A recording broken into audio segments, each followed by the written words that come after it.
Welcome everyone to West Africa Com and to the session, Teachers Are Great Telecom Customers.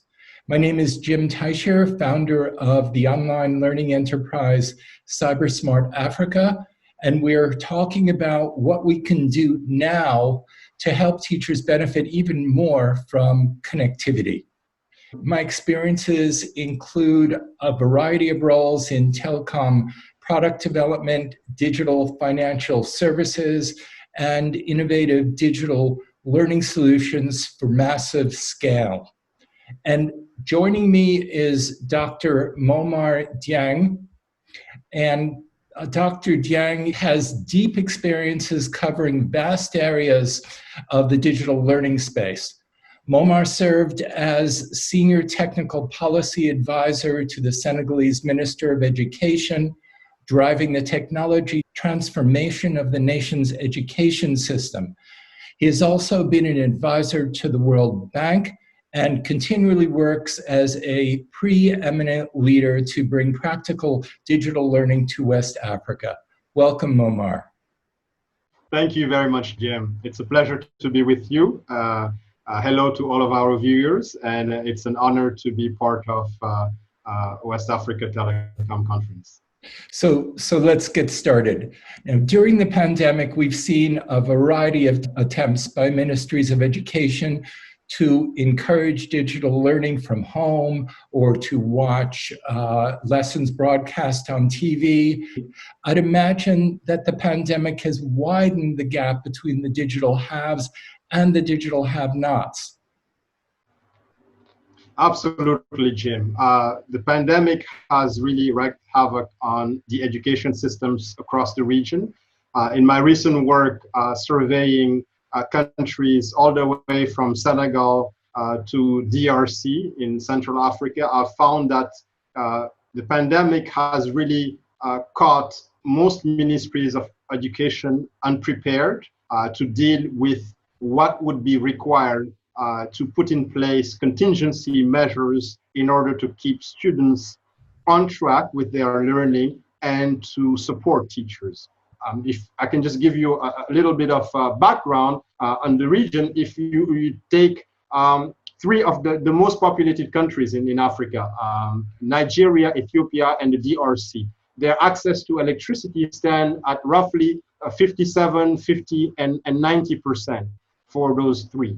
So that leaves about 175 million people without access to electricity. So it's hard to talk about digital learning if you don't even have electricity. If we think about access to internet, only 1 in 4 people in sub-Saharan Africa have access to internet. So it's clear that this pandemic has hit very hard where it hurts most in terms of education and learning. Learning losses will really be extremely deep, and those will in turn exacerbate inequality. Most surveys show that you have very different levels of access to distance learning, to parental support for learning at home, to time spent studying while schools are closed, and these are all a function of socioeconomic background, right? We already had a lot of children out of school, roughly 268 million globally, or children globally are out of school, and millions will be added to that because they will not be able to return to school after the pandemic. But still, I believe there is a bright side in terms of the telecom ecosystem and teachers' participation in connectivity.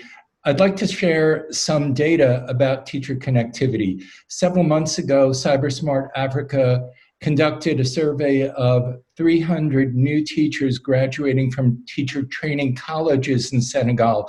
I don't think anyone has ever before talked specifically to teachers about their digital life. The top takeaway is that teachers are very important customers. They represent the largest professional workforce of regularly paid civil servants in West Africa, and they can drive children and families to connect. Although most teachers don't have a fixed internet connection at home, they do pay to go online. Most buy monthly internet passes, and they pay from $2 to $10 a month, the equivalent of maybe about $5 on average. Still, teachers spend a greater percentage of their monthly income on connectivity than in Asia and in the Americas. And we need to figure out how to make connectivity much more affordable here in West Africa. By far, teachers prefer connecting with a smartphone compared to other devices. In fact, 89% of new teachers own a smartphone. And by the way, West Africa depends heavily on these new teachers who serve a rapidly growing student population. But they need much more support finding and using learning content, particularly in support of the curriculum. For example, look at the picture on the right. How can schools participate in a globalized world if teachers draw maps with chalk on a board like you see here on the right, when the real maps, let's say Google Maps, are available in seconds? So Momar, what about giving away phones or connectivity to all of these connected teachers? Telecoms have given away so much already.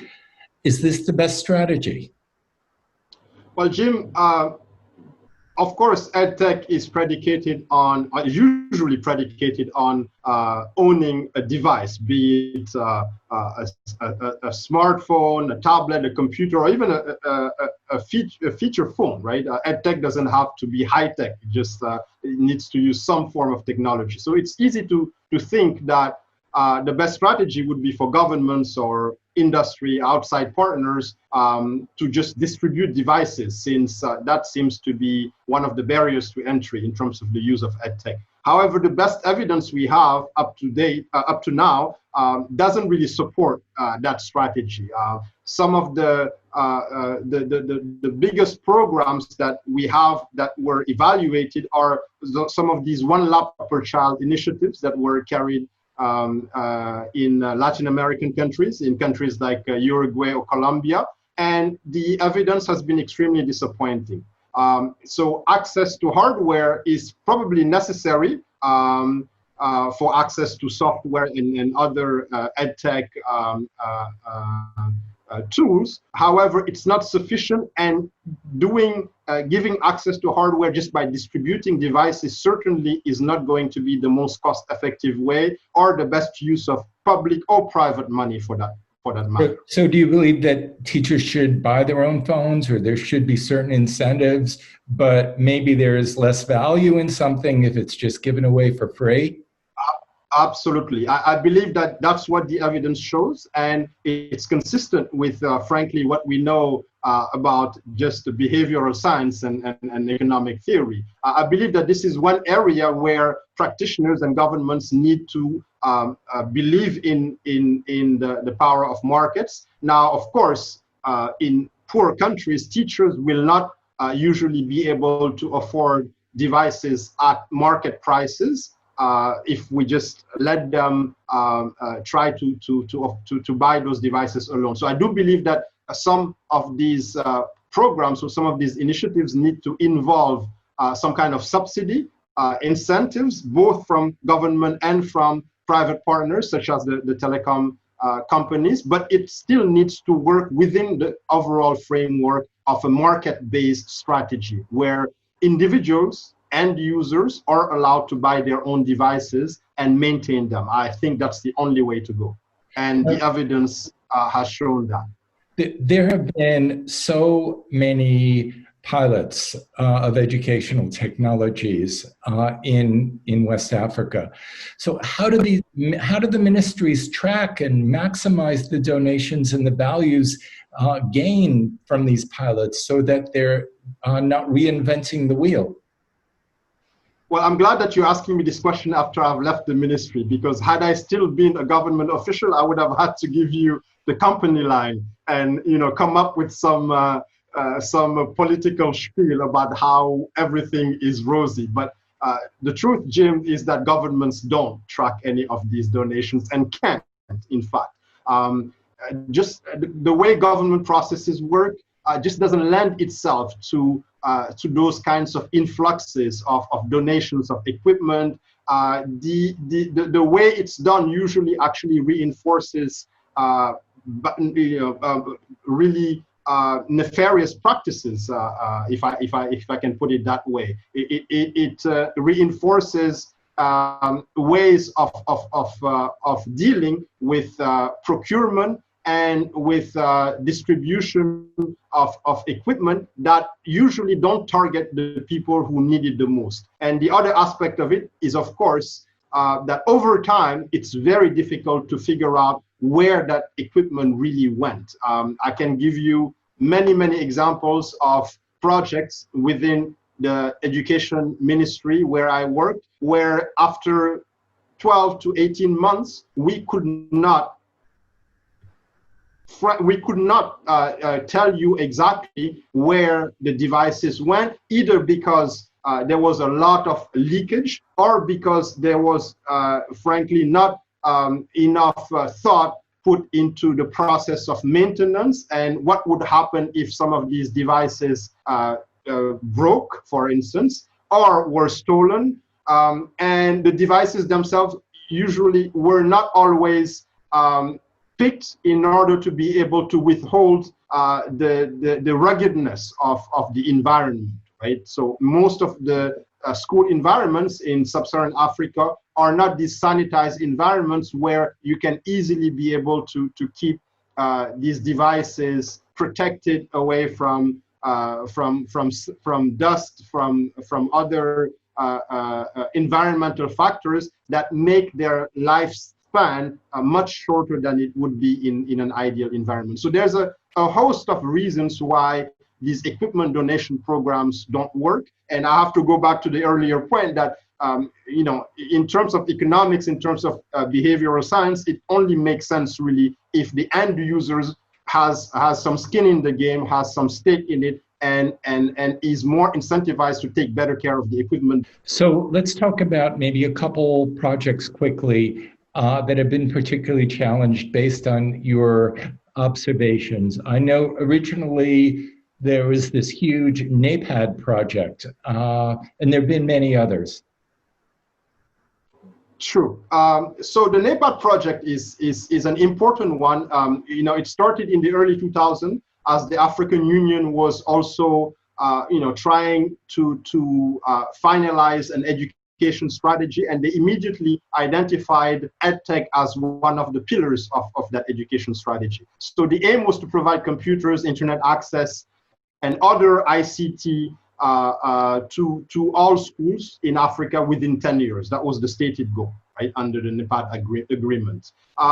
Now, the main goal, of course, behind that, the logic behind that was to expand students' ability to learn in schools through their internet connection and through technology access, and to have access to digital resources, to software, to smart curricula, and so on and so forth.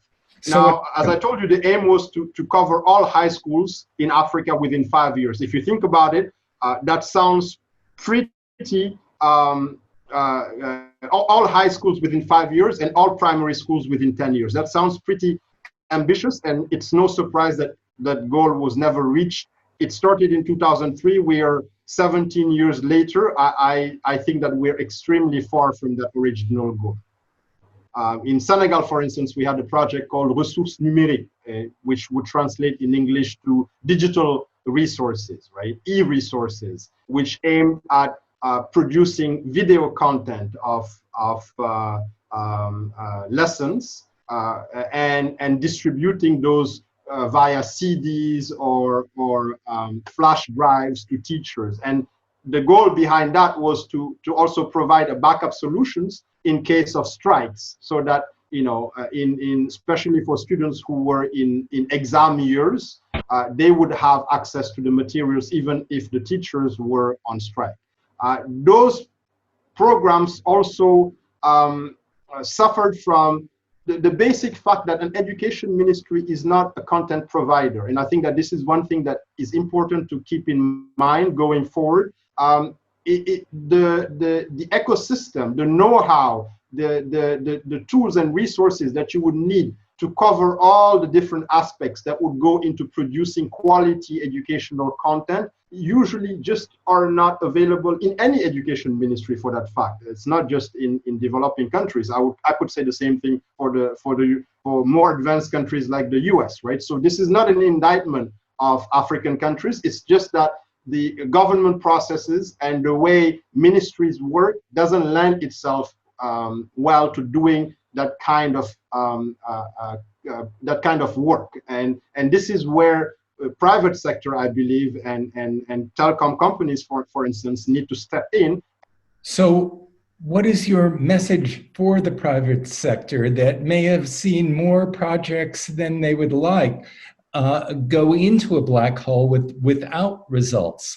What are the core elements that they need to have in terms of their eyes wide open in order to have successful educational technology projects?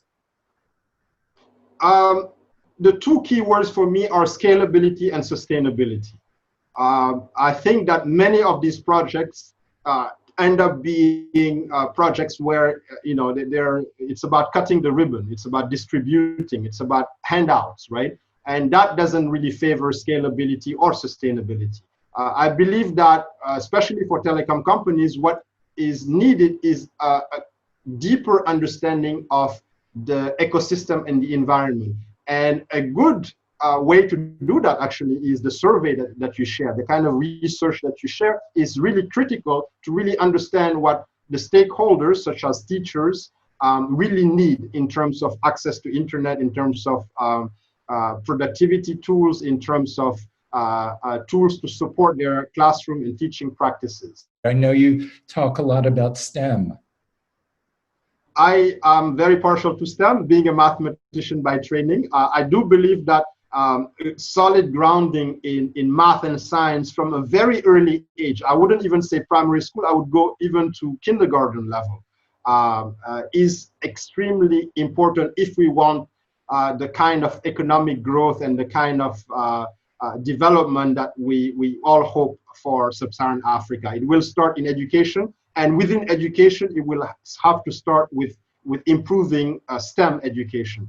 To get too focused on hardware and connectivity and forget that at the end of the day, hardware and connectivity are of no use if you don't have content. Now, I do realize that telecom companies are not in the business of creating content, but they can at least use some of the market power that they have and the networks that they have to bring to the table content editors and other players. And of course, there's the world of educational publishers and the hundreds and hundreds of universities with EdTech graduate programs. So I don't believe there is a shortage in finding content if you go look for it. There are incredible opportunities, Momar, for new educational services that leverage the capacity of telecom players in so many ways. So do you have some closing remarks to wrap up our conversation? Well, first of all, thank you very much for this opportunity. I think that in closing, I would just add maybe that going forward, it's important to make sure that in the COVID crisis that we're living right now, we pay attention to tools that can be used at home, right? We are thinking a lot about bringing back students to the classroom, but we don't know when and if that's going to be done successfully. So we need to start supporting parents, right? Which is another maybe constituency we haven't talked about right now. I know being a parent myself that it's very hard on parents right now to try to be both a parent and a teacher, and many of them were not prepared to play that role. And this, of course, brings up the affordability of connectivity issue again, which we're going to have to figure out somehow or other. Absolutely, yes. So thank you so much, Dr. Momar Dieng, and thanks to everyone for joining us at West Africa Com. Thank you very much, Jim.